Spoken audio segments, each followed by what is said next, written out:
பண்ருட்டி பலாவுக்கு ஒரு சிறப்பு ஒன்று உண்டுங்க. என்ன அப்படின்னா குடும்ப கட்டுப்பாடு, கன்னி கழித்தல்னு சொல்கிறது.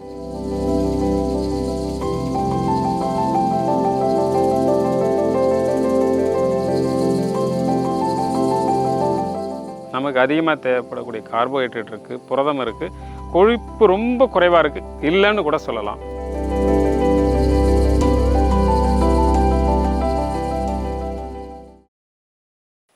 என் பேர் ஹரிதாஸ். சொந்த ஊர் கடலூர் மாவட்டத்தில் பண்ருட்டி பக்கத்தில் இருக்கக்கூடிய பத்திரக்கோட்டை கிராமம். நான் வேளாண்மை துறையில் ஒரு 36 ஆண்டுகள் பணிபுரிந்து ஓய்வு பெற்ற ஒரு அதிகாரி.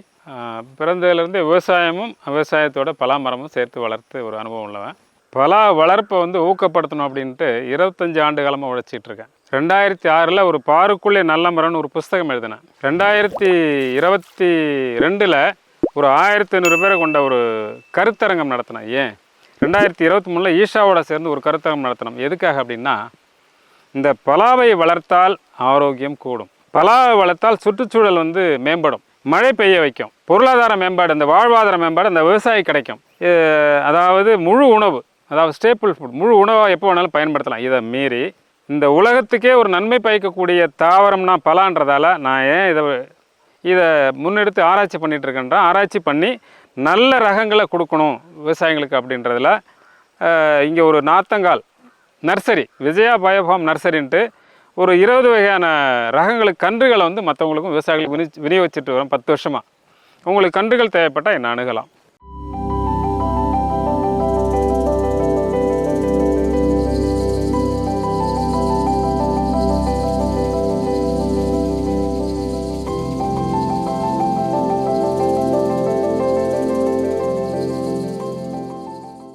என்னுடைய அனுபவத்தில் விவசாயிகள் பலா விளையக்கூடிய இடத்துல பலா இல்லாமல் விவசாயம் பண்ணக்கூடாது அப்படின்ற நோக்கத்தில், பலாவை எல்லோர் கையிலையும் கொண்டு போய் சேர்க்கணுன்ற நோக்கத்தில் ஒரு ஆராய்ச்சி பண்ண மாதிரி என்னுடைய நிலத்தை மாற்றிட்டுருக்கேன். இது வரைக்கும் 2010 ஆரம்பித்து இப்போ 2025 ஒரு 150 வகைகளை கொண்டு சாகுபடி பண்ணியிருக்கேன். நம்ம மாவட்டத்தில் இருக்கக்கூடிய சிறந்த பலாக்களை தேர்வு பண்ணது, நம்ம துறை மூலம் ஒரு வெளியிடப்பட்ட ரகங்கள், அண்டை மாநிலத்தில் வெளியிட்ட ரகங்கள், அது மாதிரி வேறு வெளிநாட்டிலேருந்து வெளியிடப்பட்ட ரகங்கள்லாம் அப்படி கிடச்சதெல்லாம் கொண்டாந்து 150 ரகங்களை ஒன்று சேர்த்து அதனுடைய செயல்பாடு நல்லா இருக்க ரகத்தை மற்ற விவசாயிகள் கொண்டு போய் சேர்க்கணுன்றது என்னுடைய ஆராய்ச்சி நிறுவனத்தினுடைய பண்ணையோட நோக்கமாக கொண்டு வச்சிட்ருக்கேன். இதில் ஒரு 20க்கு மேற்பட்ட ரகங்களில் வாய்ப்பு இருக்கும்போதெல்லாம் அதை ஆயிரக்கணக்கில் ஒட்டு ரகங்களை உற்பத்தி பண்ணி விநியோகம் பண்ணிகிட்ருக்கேன். ஏன் இதை செய்கிறேன் அப்படின்னா, இன்றைக்கி இந்த பிரபஞ்சத்தில் இருக்கக்கூடிய பல லட்சம் தாவரங்கள், சில ஆயிரம் பழமரங்களில் இந்த ஆயிரக்கணக்கான பழமரங்களே மிகச்சிறந்தது பலா. பலா மாப்பலா வாழைன்ற முக்கணியில் ஒன்று. மாவுக்கும் வாழைக்கு நடுவில் இருக்கக்கூடிய நடுநாயகன் பலா. ஏன் அதை சொல்ல வரேன்னா, முக்கணியில் முதன்மையானது எதுன்னு பார்த்தீங்கன்னா, முதல்ல எல்லான்னு சொல்லுவாங்கன்னா மான்னு சொல்லிவிடுவாங்க. அதை விட சிறப்பு வாய்ந்தது எதுன்னு பார்த்தோம்னா பலா தான். எதுக்காக அப்போவே வகைப்படுத்தியிருக்காங்கன்னா, நடுவில் ஏன் வச்சுருக்காங்கன்னா, யாரை நடுவில் வைப்பாங்கன்றதை நீங்களே சிந்திச்சிங்க. அதனால் தலையாயது பாருக்குள்ளே ஒரு மிகச்சிற தலையாய மரம் பலாமரன்றதை மக்களுக்கு நான் தெரிவிச்சுக்கிறேன். இது தமிழ்நாட்டினுடைய மாநில மரமும் பலா தான், கேரளாவினுடைய மாநில மரமும் பலா தான், வங்காளதேசத்தினுடைய தேசிய மரமும் பலா தான். ஏன் இதை கொண்டாடுறாங்க? இந்த மரத்தை சாகுபடி பண்ணும்போது இவங்களுக்கு மரமாக பயன்படும், தீவனமாக பயன்படும், பழமாக பயன்படும். இந்த பலா காய்கறியாகவும் பயன்படும். இந்த பலாவில் எந்த பழத்துலையுமே இல்லாத ஒரு தனி சிறப்பு இருக்குது. எந்த பழத்தை வேணாலும் எடுங்க, ஒரு பழம் இருக்குன்னா தோல், சதைப்பகுதி, கொட்டை இருக்கும். எல்லாத்தையும் சமைக்க முடியுமான்றது அடுத்த கேள்வி. சிலது முடியும், சிலது முடியாது. அடுத்த இன்னொரு கேள்வி, இந்த பலா பிஞ்சு 5 நாள் பிஞ்சிலிருந்து 150 நாள் வரைக்கும் எந்த நிலையிலும் அதை அவிச்சு அப்படியே சாப்பிட்றது, பொரித்து சாப்பிட்றது, இப்படி முழு உணவாக எடுத்துக்கலான்ற தகுதி படைச்சது இந்த ஒன்று மட்டும்தான். அப்போ இதனுடைய சிறப்பு என்ன? இன்றைக்கி ஸ்டேபிள் ஃபுட், பிரதான உணவுன்னு சொல்கிறது கோதுமையை சொல்கிறோம், மக்காச்சோளத்தை சொல்கிறோம், அரிசியை சொல்கிறோம். இப்போ அதுக்கு அடுத்த நிலையில் நான் இருக்கேன், பலா இருக்க பயமேன் அப்படின்னு சொல்கிற அளவுக்கு வருது. அப்படின்னா என்ன காரணம்? நீங்கள் ஓராண்டு பயிர்ந்த கோதுமை, இந்த மக்காச்சோளம், அரிசியெல்லாம் வந்து 3 மாதம் 5 மாதம் 4 மாதத்துக்கு நீங்கள் செய்யக்கூடிய செயல்பாடுகள், தேவையான இடுபொருட்கள், தேவையான வேலையாட்கள், அதனால் வெளிவிடக்கூடிய மாசு, அப்படி நெல்லெல்லாம் சாகுபடி பண்ணுறதால என்ன மாசு பண்ணுறதெல்லாம் சொல்கிறாங்களே, அதெல்லாம் வந்து இந்த பலாவில் இல்லை. பலா வந்து ஒரு ஹெக்டருக்கு வரக்கூடிய உற்பத்தி திறன்னு பார்த்தோம்னா இந்த எல்லா பயிரோடுமே உற்பத்தி திறன் கூட. இதில் ஒரே ஒரு சிரமம் என்னன்னா 5 வருடம் காத்திருக்க வேண்டும். ஒரு செடியை நட்டு 4 அல்லது 5 ஆண்டுகளுக்கு பிறகு காய்க்க ஆரம்பிக்கும். அதனுடைய ஆயுசு என்னன்னு பார்த்தீங்கன்னா 1000 ஆண்டுகள். எத்தனை பேருக்கு தெரியும்? பலா 1000 ஆண்டுகள் இருக்குன்னு எத்தனை பேருக்கு தெரியும்? தெரியாது. பலா என்ன குடும்பம்னு எத்தனை பேருக்கு தெரியும்? பலா குடும்பத்தை சேர்ந்தது பலா, ஆலமரம், அரசமரம், கரிப்பலா, அத்திமரம், மல்பெரி. இதில் பழமாக நாம் சாப்பிட்டுட்டு இருக்கிறது எதுனா, காயாக சாப்பிட்றது கரிப்பலா, மல்பெரி பழமாக சாப்பிட்லாம். ஆலமரம், அரசமரம் வந்து உங்களுக்கு வந்து பறவைகளுக்கு உணவாகுது. அத்திமரம் நான் காயாகவும் சாப்பிடலாம், பழமாக சாப்பிடலாம்.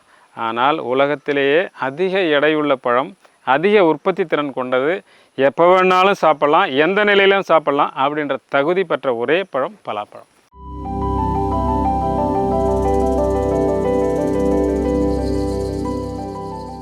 நமக்கு தேவையான சரிவிகித உணவு அத்தனையும் செறிந்தது. நமக்கு அதிகமாக தேவைப்படக்கூடிய கார்போஹைட்ரேட் இருக்குது, புரதம் இருக்குது, கொழுப்பு ரொம்ப குறைவாக இருக்குது, இல்லைன்னு கூட சொல்லலாம். நார்ச்சத்து இருக்குது, தாது பொருட்களாக இருக்குது, மக்னீசியம் இருக்குது, காப்பர் இருக்குது, எல்லாம் குறைஞ்ச அளவில் இருக்குது. அதனால் நம்ம உடம்புக்கு தேவையான அத்தனையும் சரிவிகித உணவாக இது வச்சுருக்கிறதால இதை வந்து சூப்பர் ஃபுட்டுன்னு கேட்டகரைஸ் பண்ணிருக்காங்க. இன்றைக்கி அசைவ உணவில் முட்டை வந்து ஒரு சூப்பர் ஃபுட், சிறந்த உணவு அப்படின்னு சொல்கிறோம். கீரையை சொல்கிறோம். இது எந்த கீரை? நம்ம முருங்கைக்கீரையை. பூண்டு சொல்கிறோம், தேனை சொல்கிறோம். இது எல்லாத்தையும் விட சிறந்த உணவு, முழு உணவாக கூட தகுதி பெற்ற ஒன்று இந்த அத்தனை காய்கறிகள் அத்தனையிலும். இது காய்கறியாக வரும், பழமாக வரும். தயாரிக்கக்கூடிய உணவு பண்டங்கள் அத்தனையிலையும் இதில் ஏதோ ஒரு வகையில் கொட்டையாகவோ, கொட்டையோட மாகவாகவோ, இல்லை வந்து பழமாகவோ, பழக்கூழாவோ, சொலையாக காய வச்சு வத்தலாக்கி அதனுடைய மாவாக எப்படி வேணாலும் ஒரு பண்டத்தில் சேர்த்துக்கிறதுக்கான ஒரு சாதுரியம் உள்ளது, ஒரு சந்தர்ப்பம் உள்ளது. அதனுடைய சிறப்பை சொல்லினோம், அது எண்ணில் அடங்காத சிறப்புகள் கொண்டது இந்த பலா. இந்த முக்கணிகளோட நம்ம கொஞ்சம் ஒரு நிமிஷம் ஒப்பிட்டு பார்க்கலாம். இந்த உலகத்தில் வந்து நம்ம இந்தியாவில் பலா வந்து அதிக உற்பத்தி பண்ணக்கூடிய நிலைப்பாடில் இருக்குது. பலாவில் இன்னொரு நிலை என்னன்னா, இருக்கக்கூடிய பழமரங்களில் 43% மாவும் பலாவும் இடம்பெற்றிருந்தாலும் 40% மேலே பரப்பளவில் வாழை பயிரிடுறாங்க. ஆனால் பலா வந்து 3% பரப்பு தான் பயிரிடுறாங்க. இப்படி இருக்கக்குள்ள ஒரு வாழைப்பழத்தை எடுத்துக்கிட்டோம்னா எளிமையாக சாப்பிட்லாம். வாழைப்பழத்தை எடுத்துக்கிட்டோம்னா ஒரு வாழைப்பழத்தில் ஒரு தோல் இருக்கும், தோலுக்குள்ளே சதை இருக்கும், நமக்கு கண்ணு தெரியாத விதை இருக்கும். அப்போ ஒரு பழத்தை எடுத்துக்கிட்டோம்னா நமக்கு தெரிஞ்சது சதை, 3 பொருள் தான் இருக்கும். தோலும் சதையும், விதை வந்து தெரியாது. ஒரு மாம்பழத்தை எடுத்துட்டோம்னா தோலுக்குள்ளே சதை இருக்கும், சதைக்குள்ளே கொட்டை இருக்கும், கொட்டைக்குள்ளால பருப்பு இருக்கும், அதுக்கு மேலேயும் தோல் இருக்கும். இது எல்லாத்தையும் சாப்பிட முடியுமா? நம்ம அதிகமாக சாப்பிட்றது சதைப்பகுதி, தோலையும் சாப்பிட்லாம். கொட்டை வந்து மருத்துவ குணம், மற்றது வந்து முழு உணவாக எடுத்துக்க முடியாது. பலாவை எடுத்துக்கிட்டோம்னா அந்த பலாவில் மேலே முள் இருக்கும், நடுவில் தண்டு இருக்கும், தண்டை சுற்றி 100 கணக்கில் 100லேருந்து 1000 வரைக்கும் சொலை இருக்கும் ஒரு பழத்தில். அந்த சொலைக்கு மேலே சக்கை இருக்கும், சொலைக்கு உள்ள கொட்டை இருக்கும், கொட்டைக்கு மேலே மெல்லிய கடினமான தோல் இருக்கும், அதுக்கு மேலே ஒரு ஜவ்வு மாதிரி இருக்கும். ஸோ இந்த பார்க்கும்போது மேலே இருக்கிற தோலை வந்து ஒரு மாதிரி சமைச்சு சாப்பிட்லாம், அதுலேயும் சத்துக்கள் இருக்குது. நடுவில் இருக்க தண்டியும் நல்லா சமைச்சு மற்ற பொருட்களோட சேர்த்து கலந்து சாப்பிட்லாம். சொலையை காய வச்சு மாவாக்கியும் சாப்பிட்லாம், கொட்டையை காய வச்சு மாவாக்கி சாப்பிட்லாம், அப்படியேவும் சாப்பிட்லாம், பழுக்க வச்சு சொலையாகவும் சாப்பிட்லாம். அந்த மெல்லிய தோல் ஜவ்வு மாதிரி இருக்கிறது தோற்பு தன்மை உள்ள, அது நிறைய மருத்துவ குணம், அதையும் சாப்பிட்லாம். இப்போ அத்தனையும் எந்த நிலையிலும் முழு உணவாகவோ அல்லது மற்ற உப உணவாக சாப்பிடும்போது ஆரோக்கியத்தை கூட்டக்கூடிய ஒரு உணவாக இருக்கிறது பலா.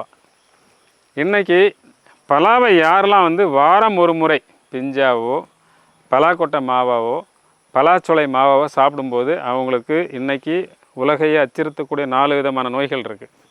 அதுதான் வந்து வியாதிகளுக்கு ஆரம்பம்.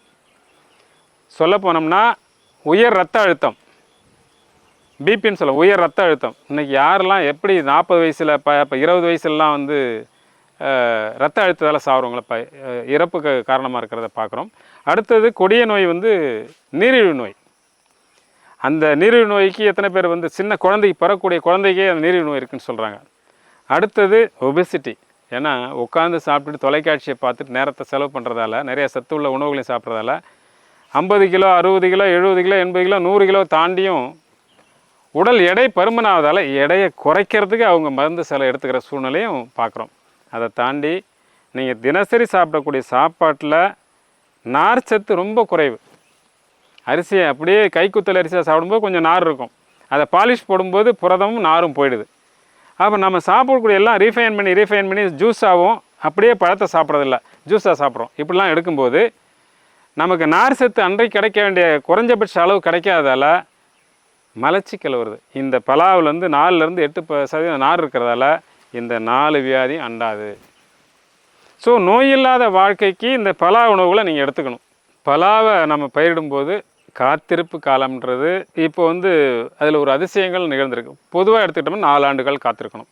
இப்போ 1 ஆண்டு காத்திருந்தால் போதும் காய் கிடைக்கும். அந்த மாதிரி ரகங்கள் கண்டுபிடிச்சிட்டாங்க. பொதுவாக நம்ம தமிழ்நாட்டினுடைய ரகங்கள், அது வந்து வியட்நாம்லேருந்து கொண்டு வந்த ரகம், வியட்நாம் சூப்பர் எல்லின்றது 1 வருஷத்துலேயே காய்க்கும்.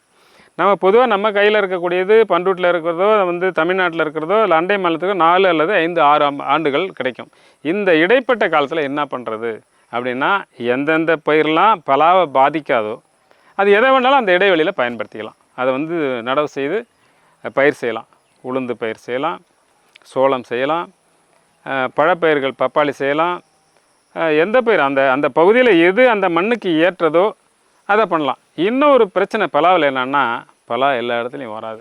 பலா எங்கே வரும் அப்படின்னா நல்ல நிலத்தில் மட்டும்தான் வரும். பலா வளருதுனாலே அந்த மண் நல்ல மண்ணுன்னு அர்த்தம். அதாவது pH 6லேருந்து 8க்குள்ளே இருக்கும், உப்புத்தன்மை குறைவாக இருக்கும், சுண்ணாம்பு குறைவாக இருக்கும், தண்ணியை நல்ல தண்ணியாக இருக்கிறது தான் வரும். ஆக நல்ல மண்ணிலும் நல்ல தண்ணீர்லையும் பலா வரும்ன்றதால அதுக்கேற்ற பயிர்களை நீங்கள் எதை வேணாலும் அதில் வச்சுக்கலாம். அதுக்கு அடுத்தது இதுக்கு துணை என்ன சொல்கிறேன்னா தற்சார்பு வேளாண்மை சொல்லலாம், இல்லை ஒருங்கிணைந்த வேளாண்மை சொல்கிறான். இதோட வந்து மற்ற சாகுபடி முறைகள், மற்ற வளர்ப்பு முறைகளை சேர்த்துக்கணும். என்ன ஆடு வளர்க்கலாம், கோழி வளர்க்கலாம், மாடு வளர்க்கலாம், முயல் வளர்க்கலாம், காளான் குடில் போட்டு காளான் வளர்க்கலாம், அந்த வயல்லே வந்து மீன் குட்டை போட்டு மீன் வளர்க்கலாம். இப்படி இந்த நமக்கு இருக்கக்கூடிய நிலத்தில் காய்கறிகள், பழங்கள், உணவு வகைகள் இப்படி பல விதமாக பண்ணிக்கிட்டோம்னா ஒன்றுலேருந்து கிடைக்கக்கூடியது இன்னொன்று அந்த மண்ணுக்கு வளம் சேர்க்கவும், அடுத்து நம்ம செய்யக்கூடிய துணை தொழில்களுக்கு ஆதரவாக தேவையான மூலப்பொருள் கிடைக்கிறதுக்கும் உறுதுணையாக இருக்கும். அதனால் பலா பயிரிட்டால் அதோட உபத்தொழில் சேர்த்துக்கிட்டு பண்ணும்போது நமக்கு வேலை வாய்ப்பும் கிடைக்கும், தினசரி வருமானத்துக்கும் வாய்ப்பு கிடைக்கும். அதில் மதிப்பு கூட்டோம்னா நம்ம மதிப்பு தானாக கூடும், நம்ம வருமானமும் கூடும். அதாவது இன்றைக்கி அரசனுடைய குறிக்கோள் என்னென்னா 2 மடங்கு உற்பத்தி 3 மடங்கு லாபம். இதை மதிப்பு கூட்டினோம்னா 5 மடங்கு லாபம் எடுக்கலாம். பலாவில் இத்தனை நிறங்களான்னு நீங்கள் வந்து யோசிக்க வேண்டிய காலம் இருக்குது. பலான்னா மஞ்சள் பலா, மஞ்சளாக இருக்கும், வெளிர் மஞ்சளாக இருக்கிறத நீங்கள் எல்லாம் பார்த்துருப்பீங்க. ஆனால் பலாவில் வந்து இளமஞ்சள், அடர் மஞ்சள், வெள்ளை, அடுத்தது வந்து ஆரஞ்சு, சிவப்பு, இளஞ்சிவப்பு, புளி மாதிரி கூட ப்ரௌன், இப்படி 6 வகையான நிறங்களில் பலா இருக்குன்னு யாருக்கும் தெரியாது. தமிழ்நாட்டிலேயே 2014 ஆரஞ்சு நிறம், சிவப்பு நிறம் வயநாடுலேருந்து கேரளாவிலேருந்து கன்று வாங்கிட்டு வந்து இங்கே வச்சு 2021 முதல் சிவப்பு பழம் ஆரஞ்சு பழம் என் தோட்டத்தில் விளைஞ்சிட்ருக்கு. அதனால் சிவப்பு பலாவை நீங்கள் பார்க்கலாம், ஆரஞ்சு பலாவையும் பார்க்கலாம், பழுப்பு நிற பலாவும் நம்மகிட்ட இருக்குது, வெள்ளையும் இருக்குது, மஞ்சள் இருக்குது. இத்தனை ரகங்கள் நம்மகிட்ட பயிர், எல்லா விதமான ரகங்களும் நம்மகிட்ட சாகுபடியில் இருக்குங்க. ஒரு பலா வந்து 5 ஆண்டில் வந்து காய்க்கக்கூடிய முதல் வருஷத்தில் 2 தான் விடலாம். அப்போ அது 1 வருஷத்துக்கு தான். அப்போ அதாவது காய்க்க தகுதியுள்ள ஓராண்டில் 2, வருஷத்துக்கு 2, அதுக்கப்புறம் 3, அடுத்தது 4, அடுத்து 5ன்னு ஒரு வருஷத்துக்கு +1, 2+1, 3+1, 4+1, 5+1 அது கூட்டிக்கிட்டே போய் ஒரு 10 வருஷத்தில் 25லேருந்து ஒரு 50 வரைக்கும் விடலாம். அது என்னென்னா சைஸை பொறுத்து. ஒரு மரத்தினுடைய கெப்பாசிட்டி என்னென்னா, அந்த 10 ஆண்டு மரத்துக்கு கெப்பாசிட்டி என்னென்னா 250லேருந்து ஒரு 350 கிலோ. ஒரு சில ரகம் வந்து அந்த என்ன சொல்கிறது மகசூல் திறன் கூட இருக்கும், குறைய இருக்கும். ஆக ஒரு சராசரி ஒரு மரம் 250, இடைவெளி அதிகமாக இருந்தால் கிளை அதிகமாக ரெக்கையை விரித்து 350 கிலோ வர்றதுக்கான வாய்ப்பு இருக்குது. ஒரு ஏக்கருக்கு 60லேருந்து 80 மரங்கள் போடலாம். இந்த மாதிரி சாகுபடி பண்ணும்போது ஒரு 7 ஆண்டுகளுக்கு பிறகு ஒரு நிலையான வருமானம் கிடைக்கும். 7, 8, 9, 10 அந்த பராமரிப்பை பொறுத்தும் மண்ணுடைய பலத்தை பொறுத்தும் ஒரு சீரான ஒரு மகசூல் கிடைக்கக்கூடிய நிலையில் ஒரு ஏக்கரில் 20 டன் கிடைக்கும். 10 ரூபான்னா கூட 2 லட்ச ரூபா. இப்போ சராசரி விலை 10 ரூபாயிலேருந்து 30 வரைக்கும் போகும். 15 ரூபான்னு எடுத்துக்கணுமா, குறைஞ்சது ஒரு ஏக்கரில் அந்த 20 டன்னுலேருந்து உங்களுக்கு 15 ரூபா கணக்கு பண்ணாலே 3 லட்சத்துக்கு உறுதி. பலா வந்து பல்வேறு பேரில் சொல்லுவாங்க. தேன் பலான்னு சொல்லுவாங்க. அது எந்த அருகதையில் சொல்கிறாங்க அப்படின்னு கூட நம்ம விளக்கம் சொல்லலாம். அதாவது பலா ஒரு சொலை எடுத்துட்டோம்னா ஒரு சொட்டு தேனோடு சாப்பிடும்போது நல்ல செரிமானமும் நமக்கு தேவையான அத்தனை சத்துக்களும் சாப்பிட்றதுக்கு இனிமையை சேர்க்கும். அதை மீறி வந்து தேன் பலான்னா என்ன, இன்றைக்கி வந்து சுவையினுடைய அளவு இருக்கு இல்லையா, அந்த அளவை பார்த்தோம்னா ஒரு இளநீ எடுத்தோம்னா ஒரு 5 பிரிக்ஸ் இருக்கும். இந்த இனிப்பு சுவை அளக்கிறது வந்து ரிஃப்ராக்டோமீட்டரில் அளக்கலாம். அதை வந்து பிரிக்ஸில் சொல்கிறோம், யூனிட். அந்த அலகு பேர் வந்து பிரிக்ஸு. இளநீ 5 பிரிக்ஸு. ஒரு கொய்யாப்பழம் சாப்பிட்டிங்கன்னா ஒரு 10லேருந்து 12 பிரிக்ஸ் இருக்கும். கரும்பு சாறு நம்ம சாராக அப்படியே புழிஞ்சு கொடுப்பாங்களா, அது 12 பிரிக்ஸுங்க. கரும்பினுடைய சுவை போல் 2 மடங்கு எவ்வளோ, 24. அந்த 24க்கு மேலே எந்த பழம் இருக்கோ, 25, 26, 30, 35, 40 எதுவாக இருந்தாலும் 25 தாண்டும் போது அதெல்லாம் தேன் பலான்றது என்னுடைய விளக்கங்க. நீங்கள் அதை சாப்பிடும்போது முழு நிறைவு இருக்கும், நல்ல சுவை இருக்கும், திகட்டாத சுவை இருக்கும். திகட்டுற சுவை ஒரு 30க்கு மேலே இருக்கும்போது ஒரு 5 சுவை சாப்பிட முடியாது. அதனால் 25க்கு மேலே உள்ளது தேன் பலான்னு சொல்கிறோம்.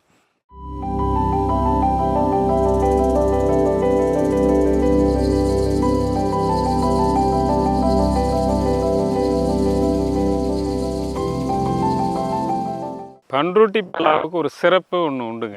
எந்த ஒரு மாநிலத்திலும் இந்தியாவில் வந்து பெரும்பான்மையாக கடைபிடிக்காமல் நம்மகிட்டேருந்து தெரிஞ்சிட்டுன்னு கூட சொல்லலாம். என்ன அப்படின்னா, குடும்ப கட்டுப்பாடு, கன்னி கழித்தல்னு சொல்கிறது. ஒரு காம்பில் 1லேருந்து 10 காய் கூட வரும். சில ரகத்தில் 1 வரும், சிலதில் 2 வரும், சிலதில் 3 வரும், சிலதில் 10 வரும். இந்த பண்ருட்டியில் இருக்க விவசாயி என்ன பண்ணுவாங்கன்னா, பலா விவசாயிகள் அத்தனை பேரும் எந்த ஒரு மரத்துலேயும் ஒரு காம்புக்கு 1 தான் பார்க்கலாம். தெரியாமல் தவறி 2 இருக்கலாம். அதில் என்ன நடக்குது, நீங்கள் பின்னாடி இருக்க மரத்தை பார்க்கலாம். பண்ருட்டிலேருந்து பலா போனால் அத்தனையும் முழுப்பாக இருக்கும். ஏன் அப்படின்னா, ஒரு காம்பில் ஒரு காய் மட்டும் இருக்கும்போது கிடைக்கக்கூடிய சத்துக்கள் எல்லாம் வந்து நிரம்ப கிடைக்கும். பூச்சி நோய் அண்டாது. ஒன்றோடு ஒன்று மோதும் போது அந்த இடைவெளியில் பூச்சி தாக்கிறதுக்கு இடைவெளி இருக்குது. அதனால் ஒரு காம்புக்கு 1ன்ற தொழில்நுட்பம் பண்ருட்டியிலேருந்து தமிழ்நாட்டில் எல்லா இடத்துலையும் பரவி இன்றைக்கி உலகம் முழுக்கவும் இந்தியாவில் இருக்கக்கூடிய அண்டை மாநிலம் கேரளாவுக்குலாம் கன்னி கழிக்கிறதே தெரியாது. இதெல்லாம் இப்போ அவங்க கற்றுக்கிட்டு அவங்களும் செய்கிறாங்க. அதனால் திடமான காய் கிடைக்கிறது கன்னி கழித்தல் முக்கியம். இப்போ நீங்கள் பார்க்குற ரகம் வந்து பலாவில் வியட்நாம் சூப்பர் எர்லின்றதுங்க. இதை நடவு பண்ணி 13 மாதம் ஆகுதுங்க. இதில் வந்து ஒரு பிஞ்சு இருக்குது. 1 வருஷத்துலேயே பூ வச்சு பிஞ்சு ஆகி இப்போ 1.5 மாதத்து பிஞ்சு, இன்னும் 1.5 மாதத்தில் உங்களுக்கு பழம் கிடைக்கும். ஆக ஓராண்டில் பூக்க ஆரம்பித்து காய்ச்சி பழம் சாப்பிட்ணும் 1.25 வருஷம்னா வியட்நாம் சூப்பர் எர்லி இந்த ரகம் வந்து ஒரு சிறந்த ரகம். இது காய்கறியாகவும் சாப்பிட்லாம், மிதமான சுவை இருக்கும், 18 பிரிக்ஸ் இருக்கும். இதில் ஒரே ஒரு குறைபாடு என்னென்னா, காற்று அடித்தா முருங்கை மரம் மாதிரி கிளைகள்லாம் ஒடியும். அடுத்தது கன்னி கழிக்கிறது ரொம்ப முக்கியம். இதில் வந்து காய் வந்து அடிமரத்துலேயும் வரும், கிளையிலையும் வரும், நுனியிலையும் வரும். நுனியில் இருக்கிற கழிக்கல்னால் வெயிட்டு அதிகமாக வந்து பெருத்து கிளையை உடச்சிக்கும். அதனால் இதில் வந்து கன்னி கழித்தல் முக்கியம்னா இந்த ரகத்தை பயிரிடலாம். இந்த வீடியோ உங்களுக்கு பிடிச்சிருந்தா லைக் பண்ணுங்கள், ஷேர் பண்ணுங்கள், கமெண்ட் பண்ணுங்கள். மறக்காமல் பசுமை கஃபே தமிழ் சேனலை சப்ஸ்கிரைப் பண்ணுங்கள்.